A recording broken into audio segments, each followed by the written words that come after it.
या आपण करू मनातल्या गोष्टी, स्वप्नांना सत्यात आणणाऱ्या गोष्टी.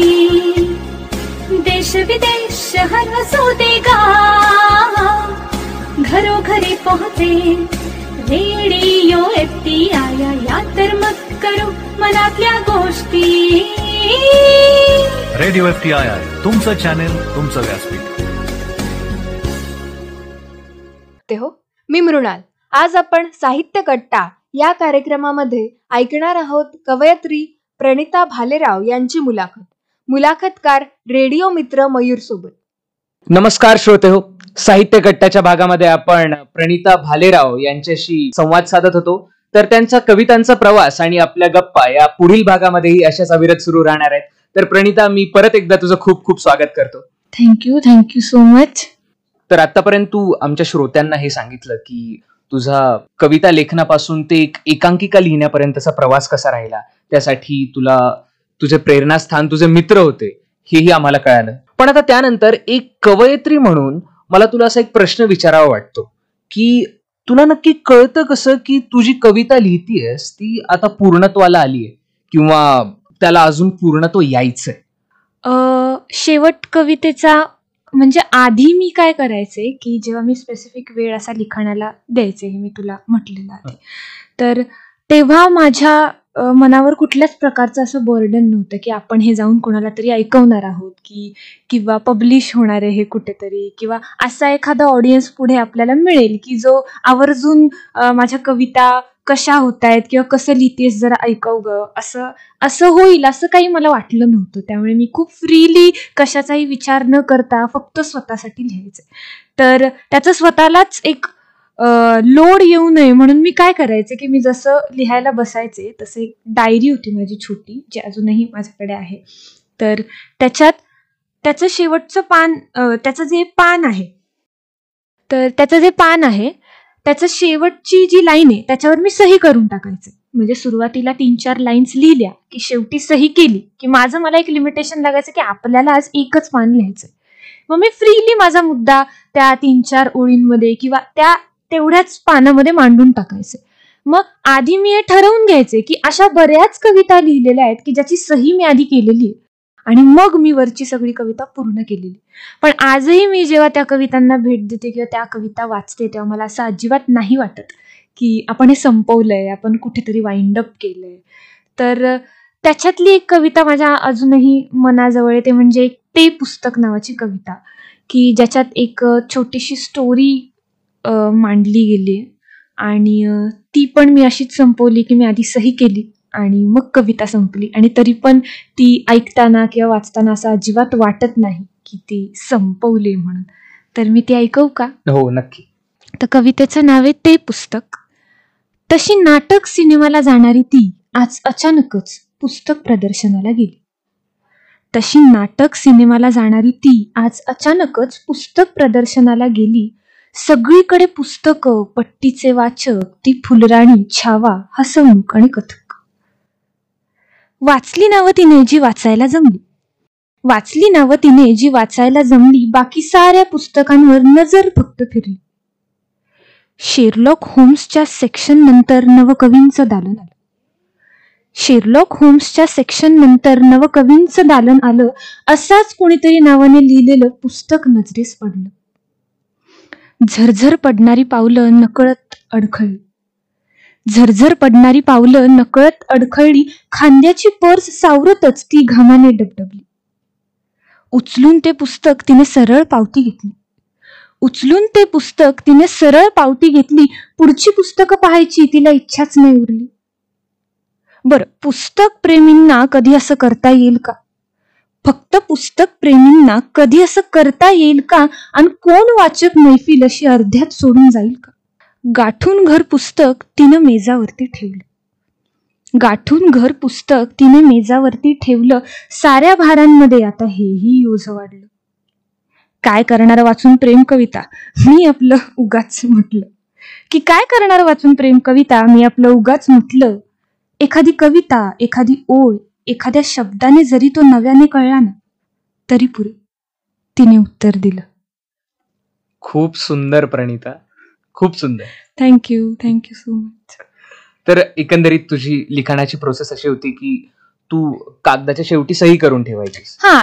मला एक लोड येऊ नये म्हणून आणि आपल्याला थोडंसंच लिहायचंय बाबा, त्यामुळे मी आधीच सही मारून ठेवायची आणि त्या कागदावरच ती कविता एक संपवायची. वचनबद्धता हा, राहायची एक की कविता. वचनबद्धता की सही मारली म्हणजे संपलंय, ह्याच्या पुढे एकही अक्षर नाही लिहायचं आता अच्छा. आपल्याला. हे तेव्हा व्हायचं. पण नंतर अशाही कविता लिहिल्या ज्याला असं कुठलंच लिमिटेशन नव्हतं. म्हणजे 2022-23च्या ज्या कविता आहेत त्या इतक्या मोठ्या आणि लांब आहेत की त्याला मी असं जर ठरवलं असतं की आधीच सही मारून आपण थांबूया, तरी मी अजिबात थांबू शकले नसते. अशा बऱ्याच कविता आहेत. तर ती सम आपल्याला म्हणजे कुठे थांबायचंय हे पूर्णपणे डिपेंड करतं की तुम्ही काय मांडताय त्यात. आता हा सीन कन्साइज होता त्या लिखाणासाठी, त्यामुळे त्याला ते पान पुरेसं होतं, त्यामुळे मी ती संपवली. पण ती ऐकताना असं वाटत नाही की संपली, पण पुढच्या सगळ्या कविता मोठ्या आहेत, बऱ्याच मोठ्या आहेत. त्या इतक्या एका पानात संपणाऱ्या नक्कीच नाही. एक अशीच अर्धवट सोडून दिलेली कविता ती ऐकवशील का? अरे बापरे. हो, एक अशी अपरिपक्व कविता आहेत बऱ्याच तशा, पण ही माझ्या दृष्टीने सगळ्याच बाजूने अपरिपक्व मला वाटते. म्हणजे मी असा फार आजकाल विचार करते की गझल लिहायचा प्रयत्न करूया.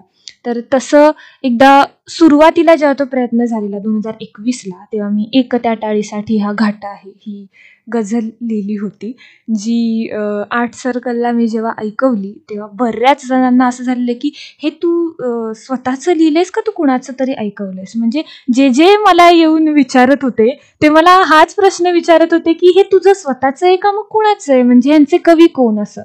तर मग मी सांगितलं की नाही, सुदैवाने हे माझं स्वतःच आहे असं. तर तसंच दुसरा प्रयत्न जेव्हा झाला तेव्हा मी नुसतेच शेर असे लिहायचा प्रयत्न केला होता, 2-3. बट त्याची सुरुवात पण मला एकदम अपरिपक्व वाटते आणि शेवट सुद्धा काही मला अजून तरी सापडलेला नाही. तर आता तुझ्या आग्रहास्तव मी ते ऐकवते. कधी नव्हती जाग आली अशा या चांदरातीला, कधी नव्हती जाग आली अशा या चांदरातीला, तुझ्या माझ्याच श्वासाने वादळ स्वैरते झाले. मग तू गाठली खोली त्याच त्या एक वर्माची, मग तू गाठली खोली त्याच त्या एक वर्माची, निमिषात भयाचे भुवरे हसरे कसे झाले. आता तू सांगशील सारी सारी वचने तुझी प्यारी, आता तू सांगशील सारी सारी वचने तुझी प्यारी, पण मी मागतो आहे प्रेम कहाणी एक न्यारी. जरी नव्हते शरदाचे चांदणे माझे तुझे गहिरे, जरी नव्हते शरदाचे चांदणे माझे तुझे गहिरे, तरी ती रात्र होती सावळी तुझ्याच स्पर्शाची. आता हा गंध दुमदुमतो फुलांचे अस्तित्व सांगणे, आता हा गंध दुमदुमतो फुलांचे अस्तित्व सांगण्या, पण श्वासांना जगण्याच्या खुल्या येतात मागण्या. जर मी स्वीकारले हेही आणि तो हातही धरला, जर मी स्वीकारले हेही आणि तो हातही धरला, तर त्या एका रात्रीचा भरवसा खोटा का ठरला.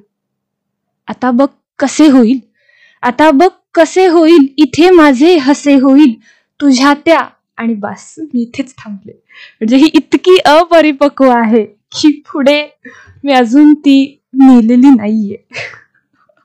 तुझ्या अपरिपक्व कविता, ज्याला तू हे नाव देतीस अपरिपक्व, त्या ऐकूनच मी आणि आमचे श्रोते एवढे गैवरून गेलो होतो. तर परिपक्व कविता जर का तू ऐकवलीस तर काय हाल होतील मी नाही सांगू शकत. ओके. तर आता कवितेचा परिपक्व असणे अपरिपक्व असणे हा भाग फक्त कवयित्री कवींनाच माहीत असतो. पण कवी कवयित्रींना एक अशी एखादी भीती असते का की आपण लिहिलेली कविता, त्याचे शब्द, त्याचा आशय लोकांपर्यंत पोहोचेल की नाही, किंवा त्यांना कळेल की नाही, किंवा आपल्याच श्रोत्यांच्या बुद्धिमत्तेवर बरेचदा आपल्याला शंका वाटते का की हे शब्द त्यांना कळतील की नाही. तर अशी तुझी कोणती कविता आहे का की तुला वाटतं की ही लोकांना कळेल की नाही? हो, म्हणजे अशा बऱ्याच कविता आहेत ज्या मला पोस्ट करताना ब्लॉगवर खूप असं झालं होतं की अरे हे कळेल की नाही. पण मी त्यातली ती निवडेल जी मी सगळ्यात शेवटी आत्ता लिहिली, सेकंड लास्ट आत्ताची जी कविता आहे, तर ती मी ऐकवेन. म्हणजे मी पण ते टेस्ट करेन की ती. तर कवितेचं नाव आहे कवितेच्या पण पलीकडच्या जगातून. कवितेच्या पण पलीकडच्या जगातून, कवितेच्या पण पलीकडच्या जगातून, माहित नाही बाहेरून की एकदम मातून. असा एकदम भस्कन आलास, न विचारताच बाजूला बसलास, इतक्या सहज खांद्यावर हात आणि खोल रुतय मन म्हणत. असं झरझर पान रंगतं तुझं, असं झरझर पान रंगतं तुझं, इथे देठाला काट्याचं उज. अरे अरे इथे सही मारायच्या काही सेकंद आधी प्रवास चालू होतोय. म्हणजे जेव्हा लोकांना असं वाटतं की आता संपेल, तेव्हा ती उत्सुक असते काहीतरी मांडायला, कशाची तरी सुरुवात ती करत असते. अरे इथे सही मारायच्या काही सेकंद आधी प्रवास चालू होतोय, मग कुठे सलग 4 पानांचा तरी दिलासा येतोय. भरोसा भरोसा द्यायचा तरी कुठवर, भरोसा भरोसा द्यायचा तरी कुठवर, निम्म्यातच थांबलो तर न्यायचं तरी कुठवर. उद्या तू म्हणशील तसं जमतंय का पाहते, उद्या तू म्हणशील तसं जमतंय का पाहते, जरा माझ्या बाजूने जुळतंय का पाहते, जरा तुझ्यासारखं खेळतंय का पाहते, तुझ्या इतकं मला सुद्धा कळतंय का पाहते. आणि भरलंच पान तर, आणि भरलंच पान तर थोडा धीर येईल, मग खाली ठरलेलं नाव फिट होऊन जाईल. तुला काहीही वाटलं तरी माझं ठरलंय बरं, तुला काहीही वाटलं तरी माझं ठरलंय बरं, इथे निर्णय माझाच आधी सांगितलेलं बरं. नाजूक धागे तुला नीट सुटत नाहीत ना, नाजूक धागे तुला नीट सुटत नाहीत ना, गुंता झाला की डोळे मिटत नाहीत ना, घाबरत घाबरत तरी तुला सावरता तरी येतं, घाबरत घाबरत तरी तुला सावरता तरी येतं, जगाला शिकवून अक्कल सगळं आवरताही येतं. मनातूनच थेट सगळं बाहेर येतं. आता बेसिकली हा एका नात्याचा प्रवास आहे, की हे मित्रासोबत पण होतं, हे कुठलंही नातं असू शकतं, की आपण नकळत त्याच्या ऑब्लिक तिच्या स्ट्रॅटेजीज आपल्या आयुष्यात अप्लाय करायचा प्रयत्न करत असतो आणि तसं आयुष्य जगायचा प्रयत्न करत असतो, की अरे ह्याचं हे किती सोपं आहे, नाही माझं तितके सहज का नाहीये. आणि मग आपण याची कुठल्याच प्रकारची कबुली कधीच त्याला देत नसतो. म्हणजे साधा एखादा शब्द जरी त्याच्या तोंडात सारखा सारखा असला, हे खूपच बेसिक एक्झाम्पल आहे, ते आपण त्याला त्याची परमिशन न घेता ती सवय आपण त्याची घेतो आणि आपण ते सर्रास वापरतो. तर यालाच थोडं मोठं केलं तर हे होतं, जगण्याच्या स्ट्रॅटेजीज पण तशा येतात. मग पुढे ती म्हणते की नाजूक धागे तुला नीट सुटत नाहीत ना, गुंता झाला की डोळे मिटत नाहीत ना, घाबरत घाबरत तरी तुला सावरता तरी येतं, जगाला शिकवून अक्कल सगळं आवरताही येतं. मनातूनच थेट सगळं बाहेर येतं आता, मनातूनच थेट सगळं बाहेर येतं आता, कम्फर्टेबल सायलेन्स ठेवतोस निघून जाता जाता. झटण्याचीच गोष्ट आहे बघ विशेष आणि साधी, झटण्याचीच गोष्ट आहे बघ विशेष आणि साधी, मागे वळून पाहतोस पुढे जाण्याच्याही आधी. एवढं खरं खरं कोण असतंय मला सांग, नाही एवढं खरं खरं कोण असतंय मला सांग. तळ ढवळून काढतात म्हणतात फुटतीस जरा थांब, तळ ढवळून काढतात म्हणतात फुटतीस जरा थांब. पोहता आलं असतं तर मग उडीच घेतली असती ना, पोहता आलं असतं तर मग उडीच घेतली असती, प्रवाह भोवरा ओघ कसलीच भीड ठेवली नसती. हा गाव नाहीच आपला असं झालं होतं, हा गाव नाहीच आपला असं झालं होतं, वाट नाही म्हणून पाणी साचत चाललं होतं. अशा वेळी एक दगड निकराने हल्ला, अशा वेळी एक दगड निकराने हल्ला, बारीक धारेने साचला बांध हळूहळू सुटला. आस्ते आस्ते चालत राहा भीती कुणाची, आस्ते आस्ते चालत राहा भीती कुणाची, ताकद आहेच पद्धत सांगतो घाई कशाची. पुन्हा अंजन डोळ्यात पडायला सुरुवात झाली होती, पुन्हा अंजन डोळ्यात पडायला सुरुवात झाली होती, पुन्हा अंजन डोळ्यात पडायला सुरुवात झाली होती. आता तेवढी चुरचूर सहन व्हायची ताकद आली होती. चंद्र दाखवणारे होते बरेच, चंद्र दाखवणारे होते बरेच, त्याने तारे बघायला शिकवलं होतं, क्षितिजावरचा बुडता सूर्य बघत हसत जगायला शिकवलं होतं.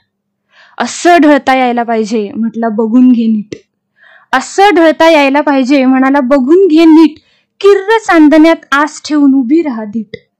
जळताना जग सारं सळसळायला हवं, जळताना जग सारं सळसळायला हवं, दवाच्या कर्जात पान पान हळहळायला हवं. त्याच्या हातात कुणाचाच हात नाहीये बघ, त्याच्या हातात कुणाचाच हात नाहीये बघ, इतकं उजळून तुला सुद्धा बघता येईल जग. बोट त्याचं जिथे होतं नजर एकदम तिथे होती, बोट त्याचं जिथे होतं नजर एकदम तिथे होती, जिंकायचाच पवित्रा फक्त मनात जरा भीती होती. खेळ आता आपला होता, मजा यायला लागली होती. खेळ आता आपला होता, मजा यायला लागली होती. हार काय जीत काय रंगतच चालली होती. रोज नव्या आकाशात स्वप्नांची भरारी, रोज नव्या आकाशात स्वप्नांची भरारी. हिशोब त्याचा चोख व्हायचा ठरलेल्या किनारी. की आज माहितीये का माझा दिवस असा गेला, की आज माहितीये का माझं कसं झालं असं. अचानक झालं कसं पत्ता कसा हुकला, अचानक झालं कसं पत्ता कसा हुकला. माहित नाही वेळ की रस्ता त्याचा चुकला. हिशोबाची पानं रोज निगुतीनं भरत होती, सवडीने सांगूच तरी नवा शब्द देत होती. आनंदाच्या गणितांनी खेळ रंगत जात होता, श्रेय द्यायला हात मात्र हाती येत नव्हता. आनंदाच्या गणितांनी खेळ रंगत जात होता, श्रेय द्यायला हात मात्र हाती येत नव्हता. भरतीच्या लाटांना जाणीव एक झाली, भरतीच्या लाटांनाच जाणीव एक झाली. होडी एक पात्री अर्ध्या सागरात आली. ती एकटीच होती आता त्यात. भरतींच्या लाटांनाच जाणीव एक झाली, होडी एक पात्री अर्ध्या सागरात आली. आता तसं मागे पुन्हा जाता येतच होतं, आता तसं मागे पुन्हा जाता येतच होतं. मात्र काळीच पुढे न्यायचं आव्हान घेत होतं. वादळाच्या समोर जेव्हा नौका उभी होती, वादळाच्या समोर जेव्हा नौका उभी होती, नजर एकटक समोर वार झेलतच होती. पडझड झाली आणि शीड शांत झालं, पडझड झाली आणि शीड शांत झालं. पद्धत त्याची ताकद आपली सगळं लक्षात आलं. कोण तसंही कुणाचं जन्मभर नसतं, कोण तसंही कुणाचं जन्मभर नसतं, पण त्या क्षणांची नोंद व्हावी असं वाटत राहतं.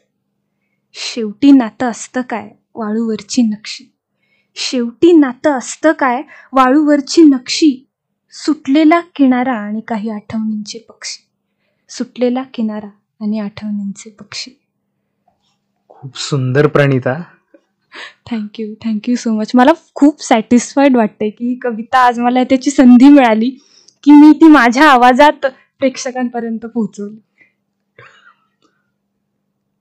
म्हणजे यात गुंतलेल्या नात्यांना परत एकदा जागेवर आणण्याची ताकद असो नसो याबद्दल नाही बोलता येणार, पण ते गुंतलेले नाते समजून घेण्याची ताकद या कवितेत नक्कीच आहे. Thank you so much. Blessed with this comment. Thank you so much. छान वाटत असेल ना अशी कविता जर कोणाला समजली तर? हो, खूप. याचा सारखा दुसरा आनंद नाही की तुम्ही जे लिहिताय ते समोरच्याला कळतंय. तर आतापर्यंत तरी आपण परिपक्व अपरिपक्व अशा कवितांबद्दल बोललो, काही प्रासंगिक सामाजिक कवितांबद्दल बोललो, तुझ्या कवितेच्या प्रवासाच्या सुरुवातीबद्दल बोललो. पण आता या सगळ्या गुंतागुंतीतून, या सगळ्या गोष्टींमधून तुझ्या मनाजवळची कविता कोणती आहे? आम्हाला ऐकायला खूप आवडेल प्रणिता. तशा माझ्या मनाजवळच्या 2 कविता आहेत. एक कमी कशाची काही नावाची आणि एक आता सुखात राहायची सवय झाली ना. तर मी आज आता सुखात राहायची सवय झाली ना ही कविता घेते. तर कवितेचं नाव आहे आता सुखात राहायची सवय झाली ना. आता सुखात राहायची सवय झालीये ना, मग दुःख येतं पचवता. आता सुखात राहायची सवय झालीये ना, मग दुःख येतं पचवता. आठवणींना लावता येतं कुलूप आणि मनाला गप्प येतं बसवता. स्वतःला खूप सहज येतं फसवता, स्वतःला खूप सहज येतं फसवता आणि त्यांनाही सहज येतं हसवता. आता सुखात राहायची सवय झालीये ना, मग दुःख येतं पचवता. क्रियापदाला नेहमीच गरजेचा नसतो करता. म्हणजे उठ, बस, जाऊया याच्यात करताच नाही, तरी आपल्याला जी भावना मांडायची ती समोरच्याला चपकन कळते. क्रियापदाला नेहमीच गरजेचा नसतो करता, भावनेला शब्दांनी येतच की भरता. कवितेला सूर लागतो अडता अडता आणि होतं गाणं तयार रडता रडता. आता सुखात राहायची सवय झालीये ना, मग दुःख येतं पचवता. आणि जेव्हा आपण त्या फेजमध्ये असतो तेव्हा मला हे स्वतःबद्दलच वाटतं की एखादी गोष्ट लपवून आपण किती सहज समोरच्याला सगळं छान चाललंय असं दाखवू शकतो. इतकं वरवरचं येतं वागता, इतकं वरवरचं येतं वागता आणि येतो फसवा अर्थ लावता. कळत नाही कोण फसवतं कुणाला, आपण मनाला की तेच आपल्याला. मग येतो रिकामा श्रावण, मग येतो रिकामा श्रावण, तिथे सुद्धा पाऊस येतो बघता. आता सुखात राहायची सवय झालीये ना. मग दुःख येतं पचवत. धक्का लागतो चालता चालता, धक्का लागतो चालता चालता, ठेच आणि त्यात चलते कितीदा. डोळ्यात भरतं पाणी खोल, कुठे सोडू आता बोल.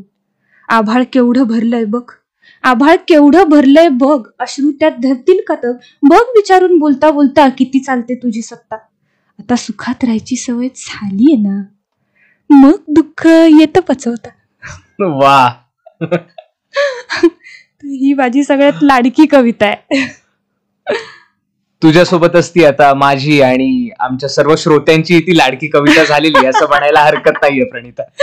धन्यवाद धन्यवाद, खूप मनापासून धन्यवाद.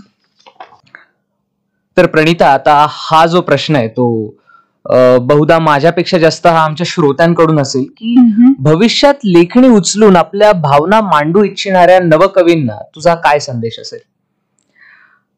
खरं तर मला असं खरंच वाटत नाही की माझ्याकडे खरंच या प्रश्नाचं उत्तर देण्यासारखं काही आहे.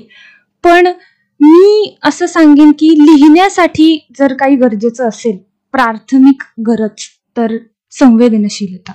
ज्यांच्याकडे ती आहे त्यांनी बिनघोक कशाचाही विचार न करता लिहावं असं मला वाटतं. आत्ता जो सध्या माझा ब्लॉग चालू आहे त्याचं नाव आहे पण तू लिही. कारण माझी पहिली कविता जी मी म्हणाले की माझ्या पहिल्या ओपन माईकला ती मी पहिल्यांदा स्टेजवर सादर केली टिळक महाराष्ट्र विद्यापीठाच्या. तर मला असं वाटतं तसं लिहिलं पाहिजे जे मी त्या कवितेत मांडलेलं आहे, की कशाचाही विचार न करता. कारण लेखणी उचलून लिहिणंच इतकं गरजेचं आहे की तुमच्या विचारांचं सगळ्यात बेस्ट एक्झिक्युशन मला ते वाटतं. आणि पुरुषोत्तमची नाटकं बघितल्यानंतर पण मला ते खूप जाणवलं की जर तुमचं 100% स्क्रिप्ट ऑन पेपर आहे, तुमच्या लिखाणात उतरलंय, तर कुठेतरी जाऊन तुम्ही ते 200% एक्झिक्यूट करता आणि ते नाटक एकसंध असतं.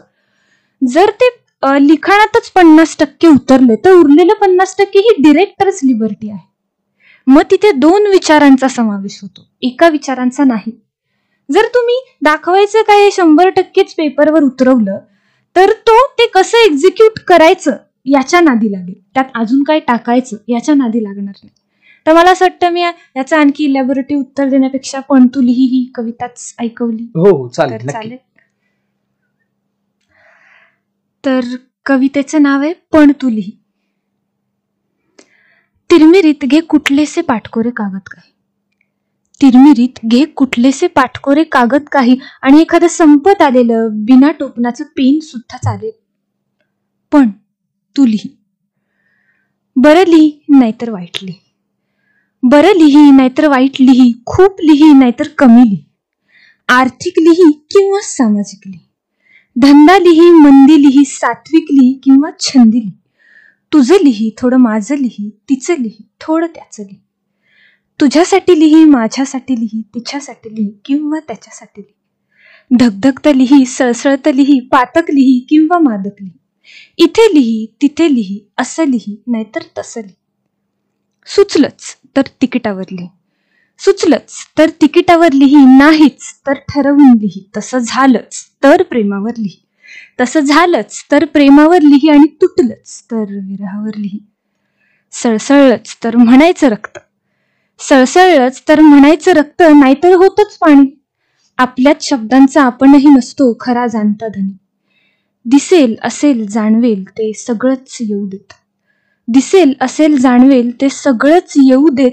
थोडी भूक भावनेची शब्दांनाही भागवू देत, समजून घे गोष्टी साऱ्या नाहीतर मुद्दे मांड, समजून घे गोष्टी साऱ्या नाहीतर मुद्दे मांड, पटू देत नाहीतर स्वतःशीच भांड, काळं लिही नाहीतर निळं लिही, काळं लिही नाहीतर निळं लिही, भर पानांनी कर सही, चुरगळलेले कागद सरळ करून लिही, बॅकग्राऊंडचा शब्दांना फरक पडत नाही, तुझ्या लेखणीने जग सांभाळेल तोल, तुझ्या लेखणीने जग सांभाळेल तोल, आणि चढवेल डौल, बनतील चिंध्यांची जाळीदार वस्त्रे आणि दगडांची धारधार शस्त्रे, त्याची नको करूस तू फिकीर, तू फक्त लिही प्रतिसादाची चिंता न करता, कारण मुळातच साध असेल भेदक आणि मोठी, कारण मुळातच साध असेल भेदक आणि मोठी, तर प्रतिसादाची कारण मुळातच साध असेल भेदक आणि मोठी, तर प्रतिसादाची चिंता कशासाठी. तू लिही आणि फक्त लिही. तिरमिरीत घे कुठलेसे पाठकोरे कागद काही आणि एखादं संपत आलेलं बिना टोपणाचं पेन सुद्धा चालेल, पण तू लिही आणि फक्त लिही. वाह प्रणिता, म्हणजे नवकवींसाठी एखादा संदेश तू न बोलता कवितेमार्फत का द्यावास याचं कारण तू पुरेपूर त्याची पुष्टी आज माझ्या समोर आणि आमच्या श्रोत्यांसमोर तू केलेली आहेस. खूप खूप धन्यवाद या संदेशासाठी. अरे मी धन्यवाद म्हणतो तुला. नवकवींना तुझ्याकडून मिळालेल्या या संदेशानंतर कार्यक्रमाचा शेवट जर का तुझ्याच एखाद्या कवितेने झाला तर आज आमच्या श्रोत्यांचा रेडिओ लावून बसणं काही सार्थ ठरेल. हो, नक्कीच मला आवडेल. तर गरज आहे प्रेक्षकांची ही पुरुषोत्तमच्या वातावरणात जी मला कविता सुचलेली, तर ती मी आज ऐकवेन खास तुझ्या आग्रहास्तव. धन्यवाद. तर कवितेचं नाव आहे गरज आहे प्रेक्षकांची. थोडी शब्दांची, थोडी छंदाची, थोडी वाक्याची आणि थोडी संयमाची. थोडी शब्दांची, थोडी छंदाची, थोडी वाक्यांची आणि थोडी संयमाची, पण गरज आहे प्रेक्षकांची. दर्दी मनाचा ठोका चुकलेल्या काळजाची. दर्दी मनाचा ठोका चुकलेल्या काळजाची, संध्याकाळ सजवणाऱ्यांची आणि प्रेम करणाऱ्यांची, पण गरज आहे प्रेक्षकांची. उत्सुक कानांची आणि भाऊक मनांची. उत्सुक कानांची आणि भाऊक मनांची, चुकलेली जागा सांभाळून घेणाऱ्यांची. गर्दी सारून पुढे येणाऱ्यांची आणि सेल्फी सोडून पेन देणाऱ्यांची, गरज आहे प्रेक्षकांची. बोलून थांबणाऱ्यांची, थांबून बोलणाऱ्यांची. बोलून थांबणाऱ्यांची, थांबून बोलणाऱ्यांची, नुसतं ऐकणाऱ्यांची आणि दाद देणाऱ्यांची, लांबून बघून प्रेम करणाऱ्यांची आणि मोजून मापून टीका करणाऱ्यांची, पण खरंच गरज आहे प्रेक्षकांची. पडद्या पलीकडच्यांची आणि विंगेतल्यांची. म्हणजे समोरच्याचा जेव्हा सीन चालू असतो तेव्हा आधीच्या सीन मधला माणूस हा त्याचा प्रेक्षक असतो. पडद्या पलीकडच्यांची आणि विंगेतल्यांची. स्वप्नांवर लफेदार सही करणाऱ्यांची. मनातल्या मनात टाळ्या वाजवणाऱ्यांची, भिडलं की पुन्हा पुन्हा पारायण करणाऱ्यांची, खरंच गरज आहे प्रेक्षकांची. आता ऑनलाईन बुकिंगवाल्यांची आणि ब्लॅकच्या तिकीटवाल्यांची, दोघांचंही प्रेम असतंच. ऑनलाईन बुकिंगवाल्यांची आणि ब्लॅकच्या तिकीटवाल्यांची, रांगेत थांबणाऱ्यांची आणि विंगेत शिरणाऱ्यांची, आडून बघणाऱ्यांची आणि मनात जुळणाऱ्यांची, स्थितप्रज्ञांची आणि चुळबुळणाऱ्यांची, अहो ए वाल्यांची, एफ वाल्यांची, थोर चेअरिंग बाल्कनीवाल्यांची, काहीही म्हणावं, गरज आहे प्रेक्षकांची. कसं आहे राखतात अर्जी आमची तुमची, म्हणजे कलाकार म्हणून. कसं आहे राखतात अर्जी आमची तुमची, प्रेमापोटी गरज खर्चिक. उचलून धरतात आपली मर्जी आणि करतात माया घरची, थोडी जहरी थोडी हलकी, अनोळखी तरी बोलकी. थोडी जहरी थोडी हलकी, अनोळखी तरी बोलकी, पोहोचवण्याचा घालतात घाट, वसंतोत्सव दिवाळी पहाट. आणि परखड भूमिका घेतात बघा. परखड भूमिका घेतात बघा, कौतुक तर कौतुक, टीका तर टीका, एका साईडला येऊन सांगतात बघा, भिडलंय मनात कोरलंय बर का. माना चढवणाऱ्यांची, टाचा वाढवणाऱ्यांची. कधी कधी दिसत नसतं तरी आपला आवडता अभिनेता अभिनेत्री असतात, आपले आवडते कवी कवयित्री असतात, म्हणून गर्दीतून पण उंच उंच टाचा करून बघतात. माना चढवणाऱ्यांची, टाचा वाढवणाऱ्यांची, हरखून जाणाऱ्यांची, धुंद होणाऱ्यांची, तिला घेऊन येणाऱ्यांची आणि त्याला सोडून जाणाऱ्यांची, खरंच गरज आहे प्रेक्षकांची. आणि शेवट म्हणजे एंट्रीला सरून ताठ बसणाऱ्यांची, की आता आपला आवडता अभिनेता अभिनेत्री स्टेजवर येणार आहे याची त्यांना प्रचंड उत्सुकता असते. एंट्रीला सरून ताठ बसणाऱ्यांची, शिट्ट्या वाजवणाऱ्यांची, फेटे उडवणाऱ्यांची आणि अर्थातच तिसऱ्या घंटेची प्रतीक्षा करणाऱ्यांची, पण खरंच गरज आहे प्रेक्षकांची. मला वाटतं वा क्या बात है हे शब्द देखील आता खूप कमी पडणार आहेत तुझ्या कवितांसाठी. प्रणिता, खूप खूप धन्यवाद. एखाद्या अभिनेत्याला याची जाणीव व्हावी या कवितेने की नाटक त्याने का करावं, याची कारणं त्याला मिळतील या कवितेने. बापरे बापरे. प्रणिता, तर तुझ्या कवितांनी, तुझ्या प्रवासाने, तुझ्या अनुभवांनी आम्हा सर्वांना जो आज अनुभव दिलाय तो तर उत्तुंग होताच, पण तू आज इथे वेळात वेळ काढून मुंबईहून आलीस त्याबद्दल तुझे खरंच खूप खूप आभार. पण त्याहूनही जास्त आभार यासाठी की तू कविता हे माध्यम निवडलंस, ज्यामुळे आज मला आणि आमच्या श्रोत्यांना इतक्या सुंदर सुंदर कविता ऐकायला मिळाल्या. खरं तर खूप जास्त आनंद आहे हा कुठल्याही कवी कवयित्रीसाठी. जेव्हा आपण प्रेक्षकांशी थेट संवाद साधतो, ती जी संधी असते ती प्रचंड मोलाची असते. तर मी कधीच नाही विसरणार, कारण ॲज अ इंटरव्ह्यू ही माझी पहिली संधी होती. ओपन माइक्स खूप केलेले आहेत, बट रेडिओद्वारे प्रेक्षकांपर्यंत मी आज पहिल्यांदाच पोचले.